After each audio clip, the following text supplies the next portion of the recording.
about godliness. Terminology that is familiar if you grew up in church. For those who did not grow up in church, we're not using the term godliness or to be godly as much as we are to be made in His image, and they mean the same thing. In the very beginning, God made man in His image, in His likeness He made him. And we find out that throughout the Bible, in great redundancy, the Bible teaches that the more that we conform to His nature, the more we conform to His image, the more we conform to His character, then the greater life we have.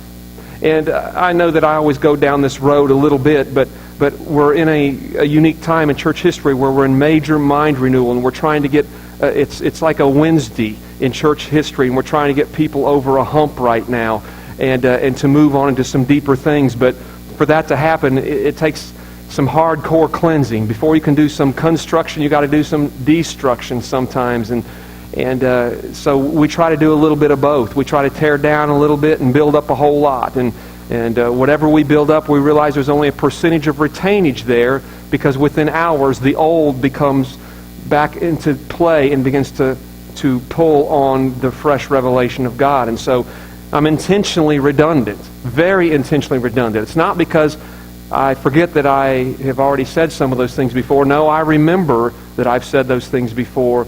But faith cometh by hearing and hearing and hearing and hearing. And it's been very interesting as I hear you guys in your conversations here in this place and out about in the community. And out of the abundance of your heart, your mouth is speaking. And I'm hearing the revelation of God flow out of you, just very, very automatic. Things that we had to plow hard years ago, it's not just terminology to you anymore. It's not just phraseology. It's revelation of God, and it's beginning to flow from you like a river of life. And that brings great satisfaction to the guy in my shoes when the children are getting it. Let's plow a little deeper today. I want to show you some stuff that we cracked the door open on last week, but I realized that there were potentially many distractions last week. There was a lot of people here, and we had a lot of young'uns running around, and we had all kinds of stuff going on that was so wonderful. And so we tried to adhere to simple evangelism last week. But I want to take a topic that we evangelized with a little bit last week, and I want to teach it today. I want you to see one of the most important things that you could ever see. I made a statement in a chapter in the book that I just actually finished this week. Thank God, the albatross is off the neck and can move on to other things. And the chapter where I was dealing with what I'm going to talk about today, I made a comment. I said, I realize that these kind of topics don't seem all that spiritual to people who grew up in church. But the reality is, if you will stay in the saddle, you're going to find out that the things that we didn't think was all that spiritual are to God the most spiritual things we can deal with. And a lot of the things that we thought were so important, even things that Paul said were lesser gifts that we have so focused on in the past, if those are the lesser things, we've got to learn what the greater things are. And I want to show you something today that I think is absolutely one of the most essential things that a human being could ever get, understand, and begin to walk out. The thing we're going to talk about today will bring the success and the fulfillment to all of the great, wonderful things God has put in your life. And the failure to attach this nature of God to your life, no matter how talented you are, no matter how creative you are, no matter what great visionary you are, no matter how you try to put all the other ducks in a row in life and get His kingdom in your life, if you fail in this area, all of your good could go down the tubes, producing much of nothing in life. Let's go back to the beginning in Genesis, and I want to show you just a couple verses here, and I want you to see what was happening in the life of God so you can understand what has to happen in the life of humanity. Genesis 1, verse 3 says, And God said, Let there be light, and there was light. And God saw that the light was good. And He separated the light from darkness, and God called the light day, and the darkness He called night. And there was evening, and there was morning, the first day. Excuse them while those bratwurst I ate for supper, I guess. Here we see the first official day of creation. God stepped out into nothingness, chaos, darkness, dysfunctionality to the extreme. There's nothing successful, fruitful, or productive happening in this world that we live in. God steps out, and as soon as He steps out into it and begins to activate Himself, God does something that for us we kind of take for granted and we don't think a lot about. God establishes what we call time. Time. It's the first day of creation, and already a clock and a calendar is coming into play. The first day of creation. And when we look at this, the very first glimpse of God, because what we have through the first two verses is just a description of creation, but we still have no information much about God till verse 3. God steps into the scene. God begins to introduce Himself. And isn't it interesting that the first day of creation, when God says, "Let me introduce myself to you," the primary component that seems to be attached to God's nature is a thing we call time. Why would a God, an eternal God, who lives in a space we call infinity, need time? And we look at this story and we see that it comes into play in an incredible way. Why would God need a time? I started this chapter in this book asking a silly question. So how many of you all think God owned a wristwatch prior to creation? And all of us would say, "Oh, no, not me." And the Lord has shown me that God looks at time, and always has looked at time, very different than how we think this infinite God would look at time. And we look at day 1, and we look at day 2, and we look at day 3, we look at day 4, and there's 24 hours taking place in a day. And God's collecting together the days, the first 7 days that would make what we would call a week. And God is putting the sun in motion, and there's all kinds of things in play now with rotations of planets and the sun and the earth that's going to equate to the definition of a year. And we see with every day of creation, God is expanding on our understanding of time with clocks and calendars. But when we look at this, we realize that there's a specific thing. I was going to try to use a newly invented word there, and it wouldn't flow off my lips. There was a specific thing that God wanted us to see through this thing called time. God was using time to frame His daily accomplishments. On day 1, God did this. On day 2, God did that. He's framing His daily accomplishments. Time is a historical account of achieved goals for God. It's a record of God's to-do list, and He's showing you how He's checking it off.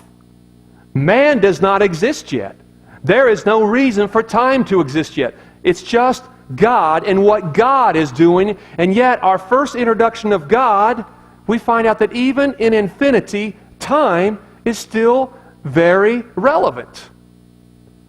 It's important for us to understand or remember, if we knew this and had forgot it, that infinity does not mean that time does not exist. Infinity only means there's not a back door out there, and there wasn't a front door either. Infinity just means we don't know where to start, where this thing started, and we're confident based on God's Word there's no end to it. It just goes on and on. God always existed and God always will exist. It's infinity. But sometimes we don't use all of our brain cells when we're pondering topics like this, and our instant conclusion is, well, in infinity, time does not exist. And that's just not true. Time absolutely has always existed for God. And God is showing it and proving it right now. Before mankind ever exists, we're only seeing God in His world at work. And God is measuring His time. He's watching His watch, and He's looking at a calendar. And He's using it as a record to show His accomplishments. He's showing His to-do list daily as He's checking things off. It's a progress report of fruitful and productive ventures. Time was how God was measuring the quality of His life. I want you to think about this. Well, why would God need to do that? Well, why did God need to do anything? And yet God was doing things. God is busy at work, but work within itself can only be defined if it can be measured, where we can look at the productiveness and the fruitfulness. And now we use time as a historical record to say we've met these goals, we've checked this off the list, we finished a day here, and it was productive, it was fruitful, it mattered, it was quality time spent. This time existed before we existed. And some would say God was just setting the table for a different realm, a natural realm that would have to be governed by time. And yet if man was to be made in the image of God, be like God, and God did not need time, then guess who else would not need time? We are made like God, in God's nature, to be like God. And one of the first things we see about God is God truly is introducing Himself as Father Time. And God introduces Himself as a very shrewd time manager. God seems very concerned with what He's going to accomplish in a day, and He writes a record of it.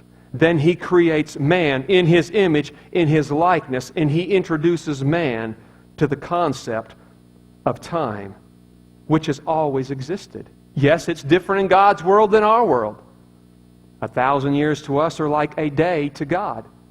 Further confirmation that a day does exist to God. It's just His days are much longer than ours. But time has always existed before creation existed, before we existed. It's just there was no front door and no back door.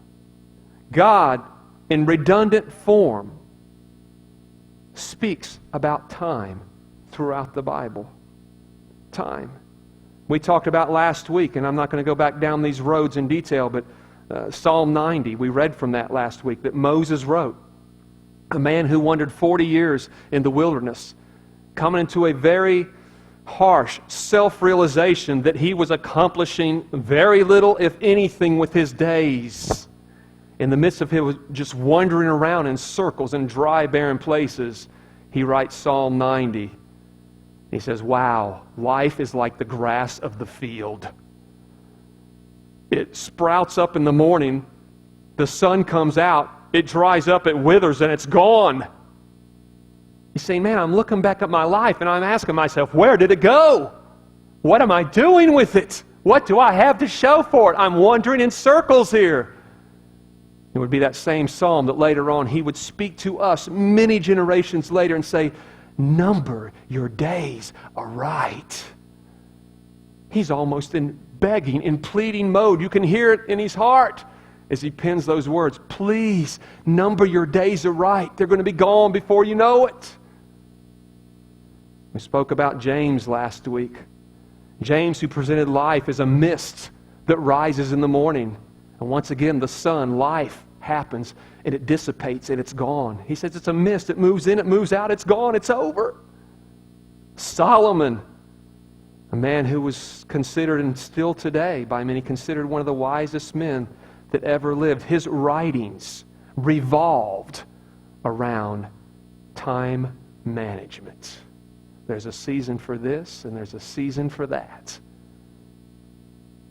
It seems very clear that this wise king, at the front of his mind, was the fact that no matter what I bring to the table with my skills, with my anointing, with my giftings, with my position, if I do not manage time the way that God managed time, this could all be a waste.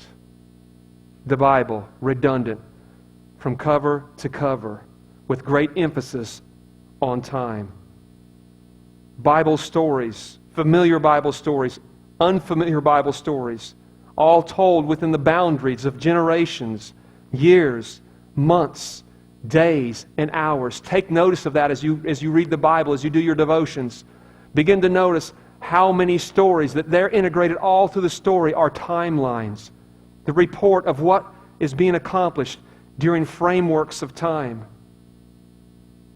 Kings in their kingdoms, prophets in their prophecies, all operating within the structure of clocks and calendars. I want you to think about it. How many has ever studied the books of Kings? And all these kings, with every story of every king, there are timelines. And what was accomplished in the time frames of those kings' rule and reign. While they were in position to do something, here's what they did and here's what they did not do. Prophets in their prophecies. Every single prophecy having a scale somewhere, a timeline that might be very immediate, and some that maybe haven't even been fulfilled yet, though they were prophesied hundreds of years ago. The very nature of God. Creation processing out through clocks and calendars. Time frames. Agendas. Time becomes the component of God's nature that makes all other characteristics of God become revealed. Everything we've talked about since we started this season on godliness, being made in the image of God, every single one of those components are realized through the filter of this one side of God's nature.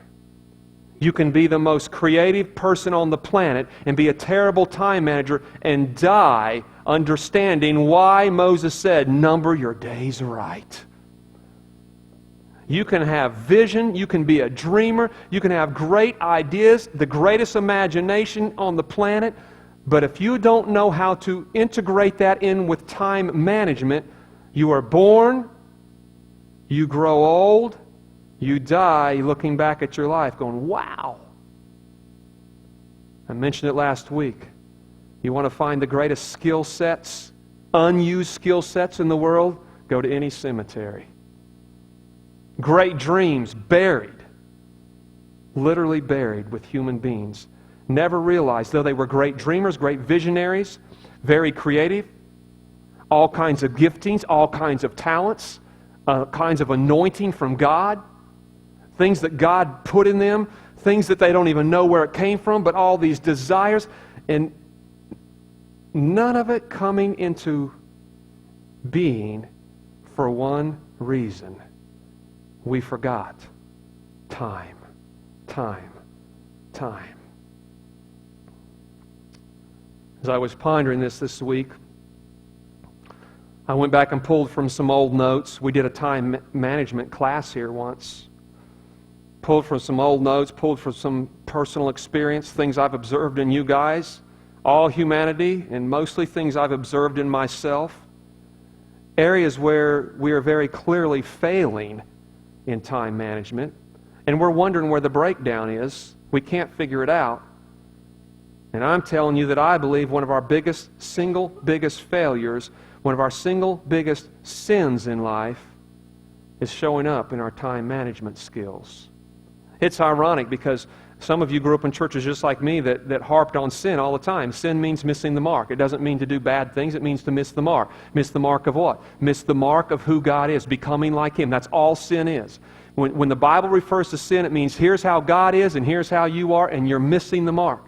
Ezekiel said, show the house to the house. Here's the pattern. Here's the blueprint. The book I just finished called The Architect of Eden. That's what the book is dealing with. The very blueprint that God designed for man from the very beginning, and how we're missing it and where we're missing it. And the reason we're missing it is because we've gotten so caught up in all kinds of weird, churchy, religious stuff. We're teaching all kinds of crazy stuff, and we're not even talking about the stuff that God wanted us to talk about.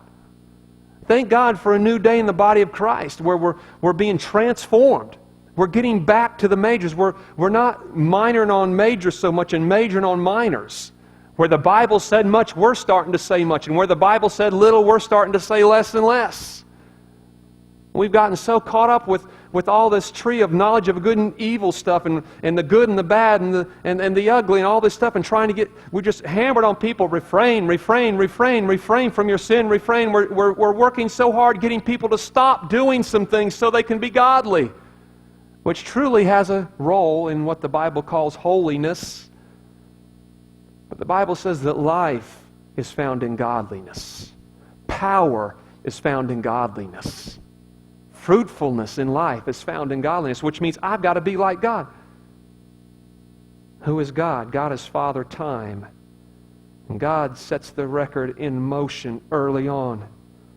How to spend your days productively, constructively. I pulled out a short list because there was a long list. I pulled out 5 of what I see as the most common failures in time management for us. The 5 most common time management mistakes. There's many more.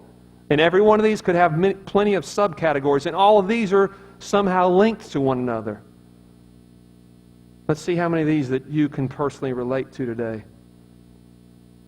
First failure in time management I see is the failure to keep a to-do list. These are going to be simple. They're going to be things that you're going to think, well, that's not all that spiritual, and I'm going to beg to differ with you. You're going to say, well, we should be over here and we should be crying out to the heavens and doing all this and flowing in all these gifts. It's like, yeah, there is a time and place for that. But we're missing the big stuff. And we're getting all caught up in the little stuff. First practical, tangible failure I see in our lives is that the Bible teaches. These are things that the Bible teaches. Is the failure to keep a to-do list. Habakkuk says in Habakkuk 2:2, write out the vision, make it clear, so heralds can run with it. Saying you've got vision, it's not a problem. Great. You've got vision, you've got dreams, you've got great ideas, you've got a vivid imagination. This is wonderful. God says, write it out. If you're going to run with this thing, you've got to write it out. There's something about writing things down. If you've ever been into the counseling chambers with me, especially, I hear chuckles. Yeah. Especially with marriage stuff. You know that I'm really big on writing things out. I say we got to get some things out here. We've got to make some lists. We've got to see what's going on. And I send people back home. Write some stuff out. Make some lists. I want you to see what's going on. Write out a list of good stuff. Write out a list of bad stuff. Write out stuff, your complaints.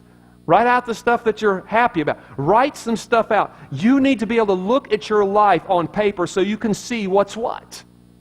Write it out. For 16 years plus, people have come to me off and on and say, Pastor Scott, I've got a great idea for a ministry, which usually means they want me to start it, finance it, get it going, and then turn it over to them.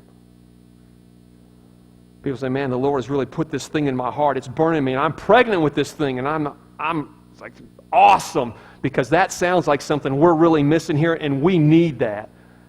And you know what I say? Go write it out, bring it to me so I can read it. And then we're going to run with this thing. 9 times out of 10, I never hear anything back from those people.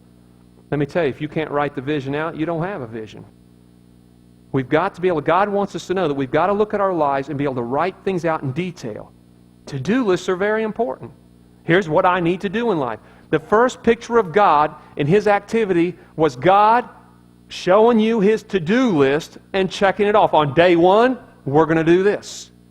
On day 2, we're going to do this. See, a to-do list doesn't sound very spiritual, does it? And yet, it's one of the first things that God shows us about how life has to work if you're going to be functional.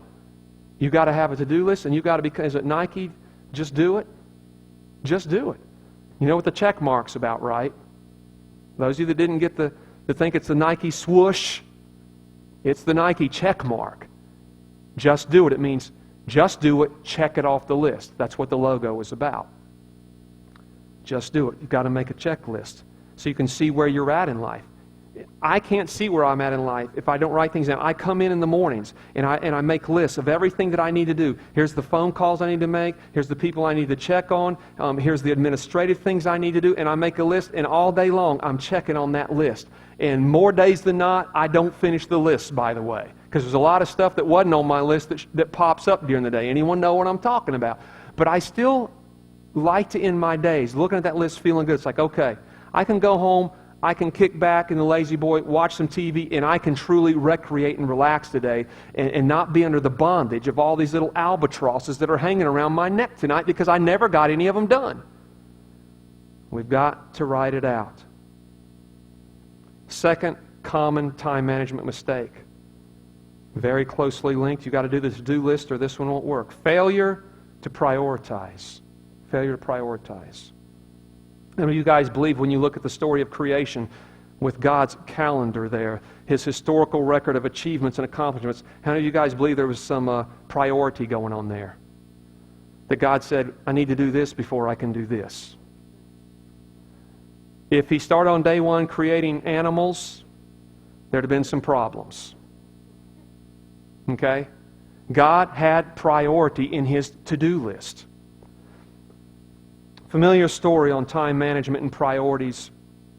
In the Bible, Jesus goes to visit His good friends Martha, Mary, and Lazarus. It appears that was one of the closest families to Him. He goes to their house and they're all excited, and the ladies are, it's like everything's got to be just right. And Martha and Mary are sisters and they're very different. Martha's really into the house looking just right, the meal being just right. And Mary's just really excited because Jesus has come to visit. And she's just wanting to sit and talk to Him and pick His brain and just sit at His feet. Just hang on every word that comes from His mouth. And Martha's busy and she's doing her to-do list and she's checking things off. Okay, I got the meatloaf in the oven and I vacuumed the floor and I've scrubbed the camels and I've got the bowl out ready to wash Jesus' feet when He gets. She's going down the checklist. Jesus gets there and Mary plops down and she just wants to spend time with Jesus, and Martha's getting all upset. And Martha knows that she's right. Anyone here ever just know that you're right till you go ask Jesus about it? And suddenly you come out of your time of prayer feeling a little different than when you went in. It's like, well, I thought this, but the Spirit of God started showing me this. Martha says, Jesus, tell Mary to get her lazy butt up out of the chair and come help me. And Jesus says, Martha, Martha. He doesn't have disdain for what Martha's doing. He's not saying what you're doing isn't important. That's not what He says at all. He says, you know what, Martha?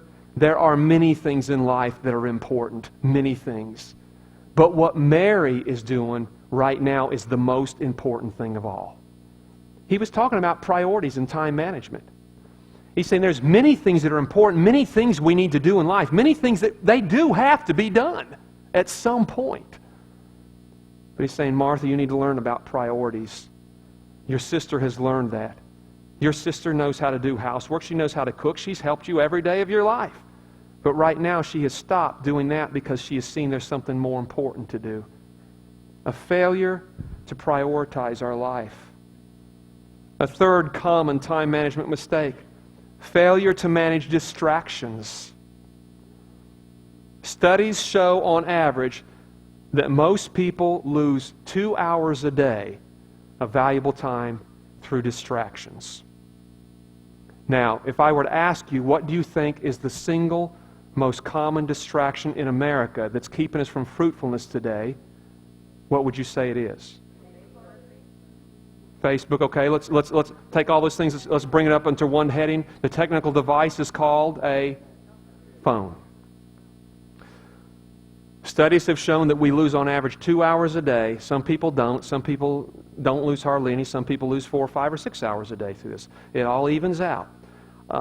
And studies have showed that by far the number one distraction where we're losing valuable, fruitful, productive time is through our phones, especially now with cell phones, because we're always on Facebook. We're always getting dings. How many of you guys hear dings all day long? I live a ding-ding life, man. I'm telling you, my phone constantly. Every time one of y'all put something on Facebook, I'm dinging. I get texts all day long. I get phone calls all day long. If I'm on the office phone, my cell phone is ringing. If I'm on the cell phone, my office phone is ringing. By the time I get off this call, I've got 3 voicemails to catch up from the church phone and from my cell phone. I tell you, I spend a huge portion of my time on the phone. And so you know what I do on days where I say, I've got to get this done, it's priority. You know what I do? I unhook the church phone, I shut off my cell phone, and I pretend they don't exist. My wife will call and she'll say, "Where you been? I've been trying to get hold of you. I'm sorry." I told my wife I learned a lot of lessons. I learned why that writers go rent those cabins back in the woods somewhere and take the old typewriter with them, and sit up there and shut out the world while they're writing their book. It's very hard to write a book when you're sitting in your office every day. And so the days I tried to use my days off to really come in. I'd park and hide the Hummer out back and come in. I'd unhook everything in here that could make noise. And man, it's just like, I've got to focus on this. And on those days, man, I would end that day feeling so good about my time. And there's other days, I'm telling you, that I was on the phone all day. And I'm not saying that some of that wasn't very important, because some of it was very important. In fact, some of those phone calls were priority for the people on the other end. They were extremely important calls. And I'm not saying anything negative about that. Those things have to happen. There is a place for those things. I'm just saying on some days, for me personally, it can't be my priority to talk to you on the phone. And so for me just to sit there and think, okay, I'm not going to pay attention to my phone while it's dinging and ringing all day long, it's not realistic. Because if my phone goes off, I know it could be important. I'm a pastor. There could be someone in the ER. Some days, for me, it's more important that I knock out that chapter than listen to the phone ring. If we don't prioritize our time, we're not going to get anything done except for the busyness of life. That's all we're going to do.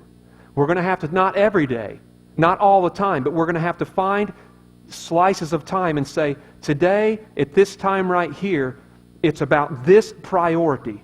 It's become an albatross. How many of you guys know what an albatross is? I keep using that word and I'm taking too much for granted. You know what an albatross is, right? It's a bird. It's a bird that follows a ship. Albatross is a seagull about the size of a duck. It's not really a seagull. It's if you take a seagull and a duck and you merge their DNA, you've got an albatross. Okay? It's a seabird, and so a sea duck. Thank you. And so many years ago, how many remembers that old poem, The Rime of the Mariner? Anyone ever at least heard of that? Okay, so that's where the whole concept of the albatross is introduced at. It's a bird, and so in the old days when people were out sailing around the world, if you took off sailing and there was an albatross flying behind you, for whatever reason, they thought that would bring good luck. Oh, there's an albatross flying behind us. That means we're going to be blessed on this journey. And so we've got this story of one of the sailors on board, and this albatross is following them. And for whatever weird reason, the dude's got a crossbow, and he goes to the back of the deck, and he must have been good, I have to add. Ron, could you pick off a seagull flying through the air with a bow? I mean, come on a ship that's going up and down. But on the first, not on the first, because I saw you try to get Scotty's airplane out of the tree, and that didn't happen on the first shot. You had to be there, trust me. It was a sitcom for all of us, for many men. Anytime you get that many men in one place, it's a sitcom, trust me. Problem-solving abilities of men. It's just incredible how creative we can be to get an airplane out of a tree. Back to the albatross. So he takes his crossbow and he shoots this albatross, and now everyone's freaking out. Because now they're not going to be blessed. In fact, they're going to be cursed. They know they're all going to die, and if the ship doesn't sink first. So I don't know how they go out and they retrieve this albatross from the water. They make a necklace out of it, and they hang it around this dude's neck. And they said, "You're wearing this thing until we're all dead." Because they were all going to die. They were sure of it. So the albatross became this thing that would hang around our neck, figuratively speaking, that is just bringing a curse into our life. It's a weight. It's something we're carrying, and it's not pleasant, and we can't get away from it because it's right there. And with every day I wear this albatross, the thing is stinking, it's rotting, it's smelling worse by the day. I know what it's like to carry an albatross. This book had started becoming an albatross to me. I told my wife, man, when I finish that thing this week, and it's going out to 2 publishers this week, and anyone that likes to intercede about stuff like that, intercede that this thing ends up in the right hands, and that they like it, and that they will foot the bill on all this. But man, it's just like, when I finally got this done, it's like, and by the way, I did finish it within the framework of my goal. In fact, a little bit ahead of schedule.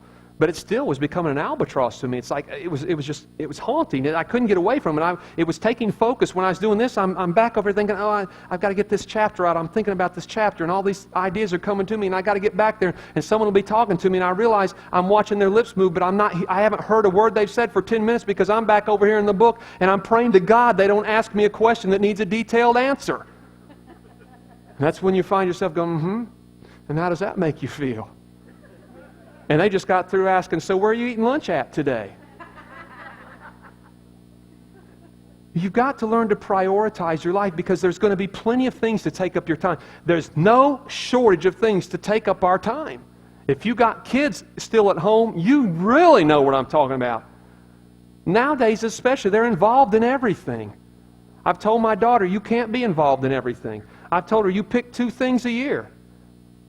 And it's best if they don't happen at the same time.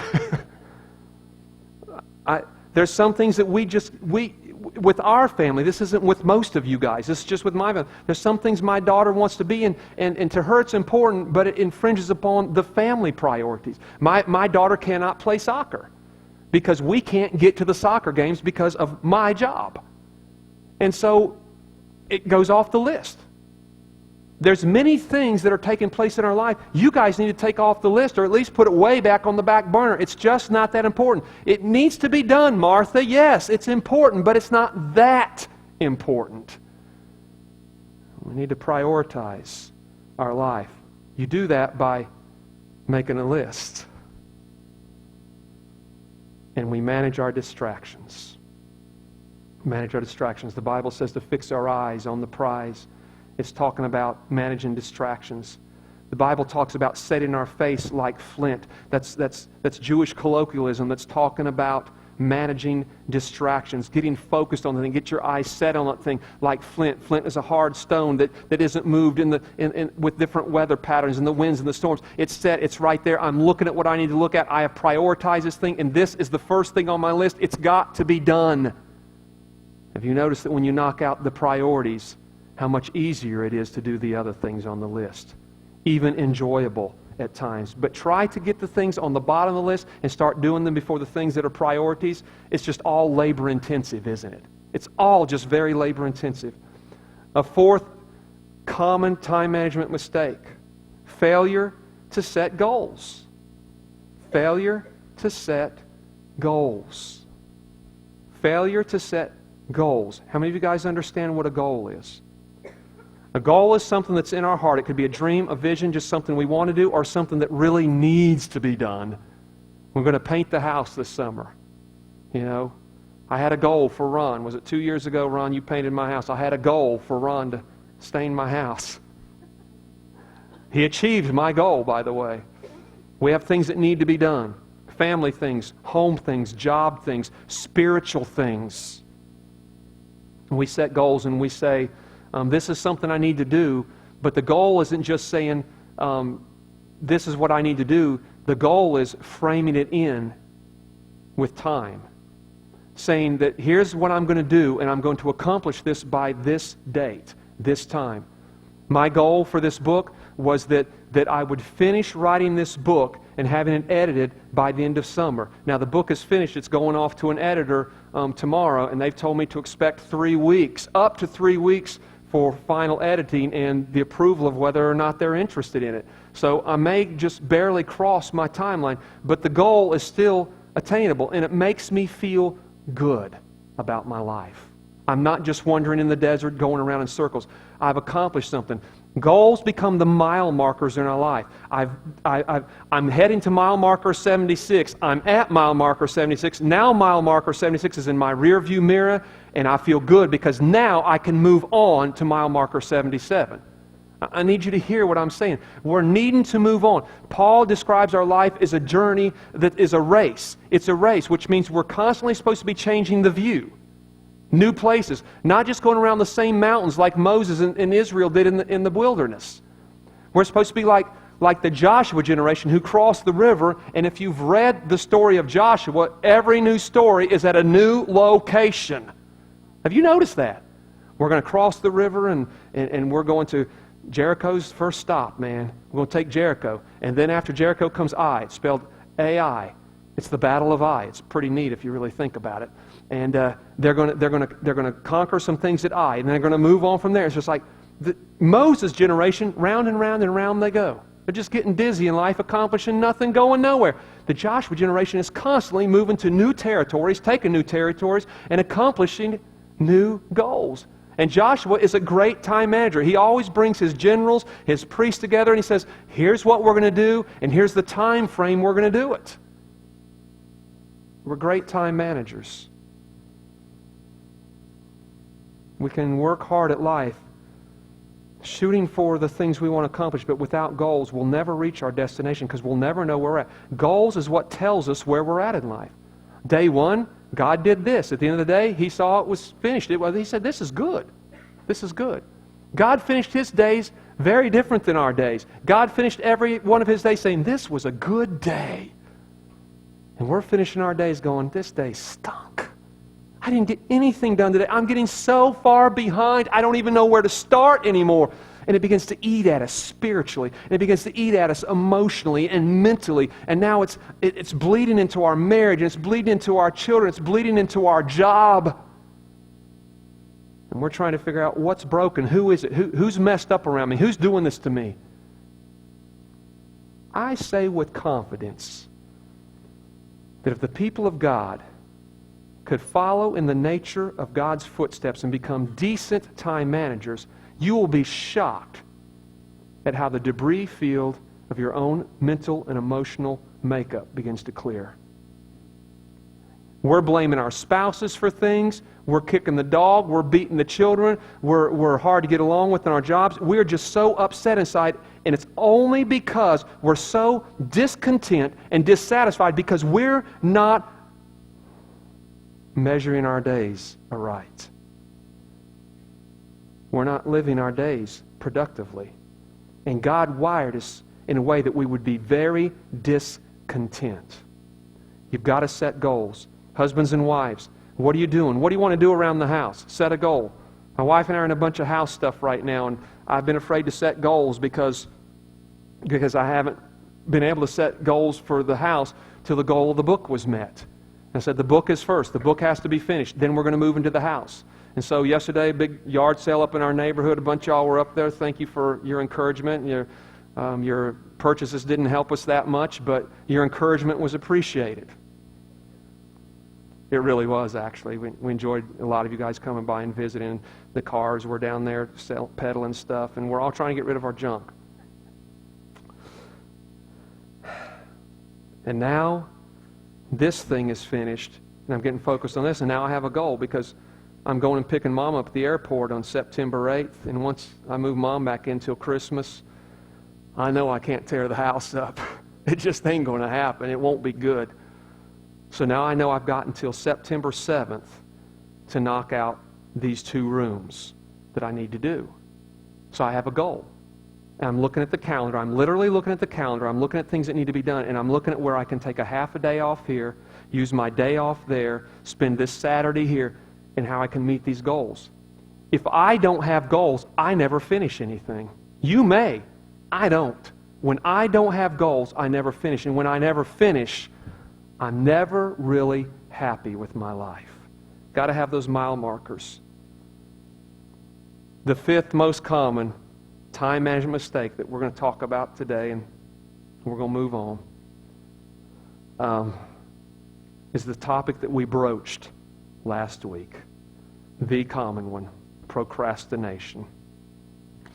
Procrastination is the mother of all time thieves. Everybody knows that.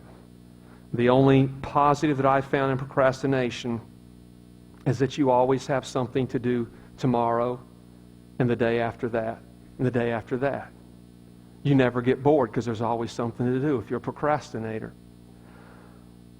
Procrastination is something that more of us than not, on different levels, battle in life. Procrastination just simply means putting it off. Putting it off. I'm going to do it, but I'm going to put it off. Procrastination happens in large part because people don't set goals, they don't make to-do lists, they don't prioritize. All the things I've told you. Failure to keep to-do lists, failure to prioritize, failure to manage distractions, failure to set goals. Those are the 4 primary reasons that we end up being procrastinators. And when we're in that realm of procrastination, which is a nation, a place we live, that's when we really begin to understand in very personal ways this albatross thing, this weight around our neck. And it's getting bigger by the day, and now it's becoming hopeless. It is so hard to lay down and sleep peacefully at night with so much unfinished business. And what makes it worse is when we know we had the time and we still didn't use it wisely and we didn't do it. Procrastination. Procrastination leads to condemnation. It leads to guilt. It leads to bad attitudes. It leads to mean-spirited type attitudes. Procrastination is one of the number one reasons for depression in America today. It leads to physical weariness, mental weariness, spiritual weariness. Procrastination leads to marriage problems, family problems. Procrastination leads to huge problems on our job. Procrastination leads to all kinds of spiritual turmoil when God is speaking something, He's speaking something, He's speaking something, and we're always going to do it, we're always going to do it, we're always going to do it, and then we don't get around to doing it, and now spiritually there's just something inside that's just, it's not right, and we're dying. Time management. It's one of the first things that Father Time showed us about Himself. Now, I've said it a million times, like many of you guys. There's just not enough hours in the day. There's just not enough hours in the day. However, God would beg to differ with us. How many of you guys would say that God's as close to perfect as you can get? He is perfect. His kingdom is perfect. His order is perfect. His systems are perfect. God's ways are not our ways, but they are perfect. It is God who said there will be 24 hours in a day. There will be 7 days in a week. While God did not up front measure the days that would be in a year, He put the planets in orbit with rotations that would mean that there's 365 days in a year. God measures time and He says it's enough. 24 hours a day, 7 days a week. It's enough. It's enough to do everything that I've put in your heart. It's enough to accomplish your dreams, your vision. God had a vision. He had a vision for this planet and the creation and the productiveness, the fruitfulness. Children made in His own nature and His own image. Relationship. God had a vision. He had a dream. And God made a list. And He prioritized His time. And evidently He shut out all the distractions. He didn't put anything off. He stayed the course. He ran His race and He finished. And in 6 days, God did an incredible lot. The moral to the story, that if you can learn to live your life the way that God patterned for you to live your life, at the end of your work is a great satisfaction for what you have produced and a day of rest. You see, God's not an all work, no play kind of God. God's not saying, man, you got to put your nose to the mill here and just stay on it, man. Just work. God's not saying that at all. God's saying there's a time to work and there's a time to rest. There's a time to play. I told my wife my motto is work hard and play hard. Because when I work hard and I accomplish things, when we do go recreate, the whole man truly recreates. But if I try to go off and do something fun when I got 10 things hanging over my head, my mind's not there. I'm feeling guilty and I'm not enjoying myself and I'm not being a good daddy and I'm not being a good husband. And it's not that there's not enough time. There's plenty of time. I'm just not managing it good. We're all trying to get to this day of rest, this Sabbath rest. That's where God's trying to get us to, a place where man is not so laboring. We're priests, but we're priests with linen undergarments, which means that was a material that did not retain heat, and it breathed, and so you could do your priestly duties without sweat. Remember the Garden of Eden? Man would labor. He was going to work the ground. He was going to be about business that God assigned him. He was going to subdue the earth. He was going to exercise dominion. But evidently, once he got thrown out of the garden, the only thing that changed was now you're going to do it by the sweat of your brow. Now it's going to be labor intensive. It's not what God's planned for us. The writer of Hebrews says that even now that Christ Jesus has opened a way for us to finally enter a Sabbath rest, a place where we can work, accomplish our goals, accomplish our dreams, accomplish the things that are important to us, but it not be such a weight in our life. It actually would become fun, and we would end our day saying, this was a good day. This was good. And get to that day of rest, which is more a lifestyle than a single day that we take off from our jobs. It's a lifestyle where we're working and we're producing. I'm telling you, you can work, and if you're producing and you're looking back and you're feeling good about what you're doing, I don't care how tired your body is when you lay down at night. You feel good. You feel good about your life.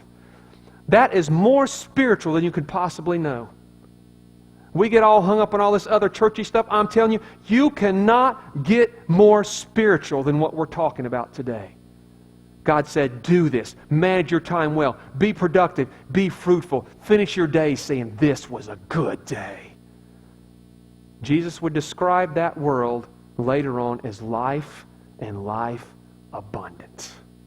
It's what your Father has ordained for your life. He doesn't want you battling all this weariness. He doesn't want you being exhausted. He doesn't want you to be all bogged down with this guilt and condemnation and have all these bad attitudes flowing out on your family and your friends just because you're not doing what's in your heart to do. Do it. I want to pray for you this morning. And I want to give you a moment to figure out how you're going to personalize this prayer time. Because it could be a very broad brush that we're about to paint this prayer with. Some of you are here today. Let's just start where this thing needs to start in life, if you really want life. Some of you are here today, and maybe it's your first time here. Maybe you've been coming for a little while. Maybe you've been coming here for a long time. And you come here, and whether it's today or for many weeks, months, or years, you come and you sit in here, but you never really have kick-started a personal walk with God. But you know you want to, you know you need to. Everything in you is hungering for it. And I'm going to do it. I'm going to do it. Man, I'm going to get my ducks in a row, and I'm going to start walking with God. Man, we're going to be tight. Got to stop putting it off. Today's your day of salvation. Maybe you're here today and you say, I don't even know Jesus Christ. I haven't even given my life to Him. I just feel like I'm so lost today. You're probably not a person that this is your first day that you're having this epiphany. Well, I need to get my heart right with God. You've probably been knowing this and thinking about this and planning on it for a long time. Today is your day of salvation. Why put it off? Some of you that God has put calls on and ministry ventures and things that just, ministry ideas and servant ideas, and you keep putting it off and putting it off. There's going to be a better time, a better place. We'll have more money, or we'll have more of this or more. You can't put anything off for the times of more, because we don't know that they're ever going to happen.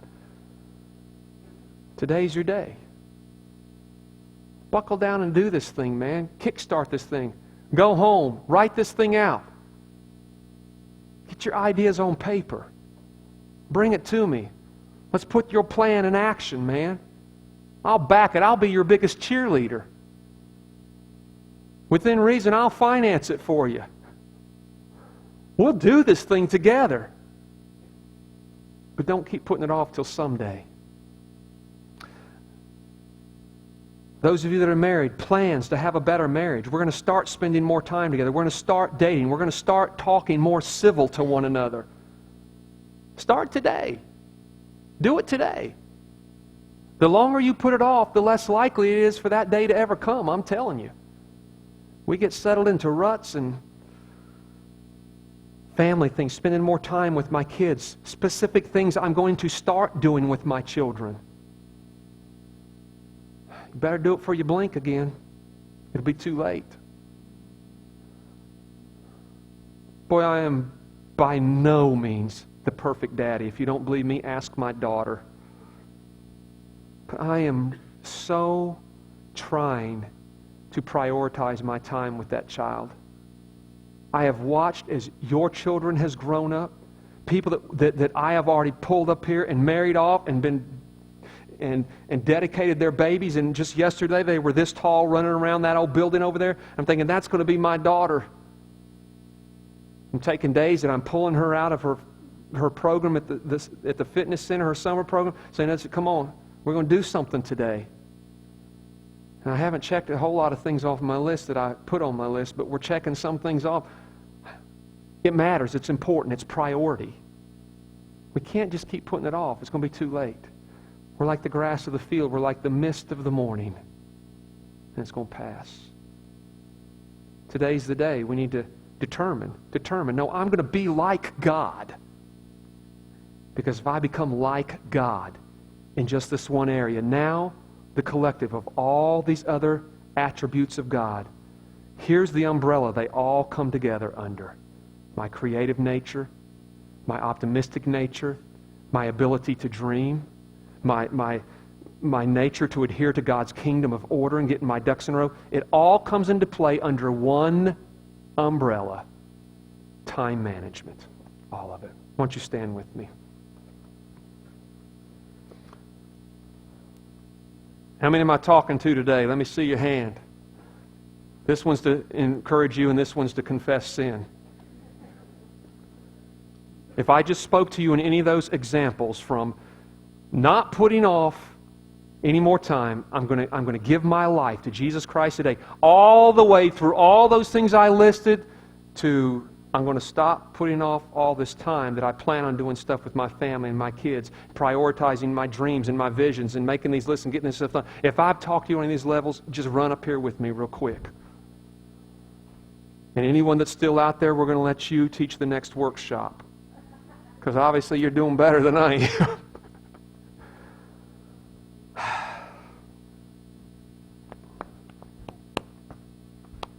Mark, you can't do it all. We just can't. We have to go to our jobs because we have to provide for our families. We have to do that. We have to sleep at least a few hours a night or something bad's going to start happening. We got to eat. Got to take bathroom breaks. There's a lot of things in life we've got to do. They say you got to pay taxes. I've found that's not necessarily true. I know a lot of people evading taxes. You won't be blessed doing that, but it feels good in the moment, I'm sure.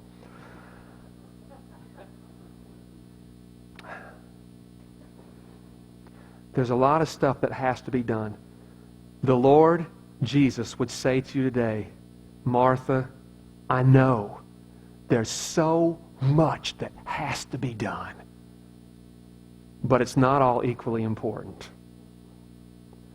And we've got to get our ducks in a row with priorities and do those simple little things that God modeled. Let's make a list. Let's organize our days. I've got this little routine. I picked it up in a book, by the way, Tim, and it's for pastors, by the way, but it's also for business people and things. It's called the chapter's called "Kiss the Frog," Scotty. It's a chapter that deals with it, that if you're in ministry, you're in business, but it's really focusing on pastors, that when you get up and you put your list together and you've got stuff to do, and this applies to every one of you in whatever world you're in, there's something on your to-do list that you're really dreading, and that's why you're putting it off. How many of you guys can relate to me? With me, it's usually an individual that I don't want to call, because I know it's going to be a 3-hour conversation, and when it ends, it's just going to be the same conversation next time I talk to them. And I know that there's 3 hours of my life I'll never get back, and I don't even think I helped that person. And so they're not always from Cornerstone. Sometimes they're people in the community. It's not always you guys. I'm just picking. I'm picking. It's called, the concept's called Kiss the Frog.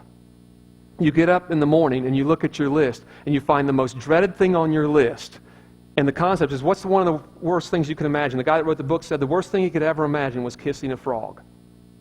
So Nikki, he said, so what I do is I get up and I look at my to-do list every day and I look at the worst thing on it and I see that's the frog I need to kiss, and so it's the first thing I do. And I have found out, Cindy, that when I take that thing that I don't want to do, that phone call I don't want to make, that thing I've got to do, and when I knock that out first thing, It's incredible how good the rest of my day goes. I mean, I am happy and I'm singing, I'm driving down the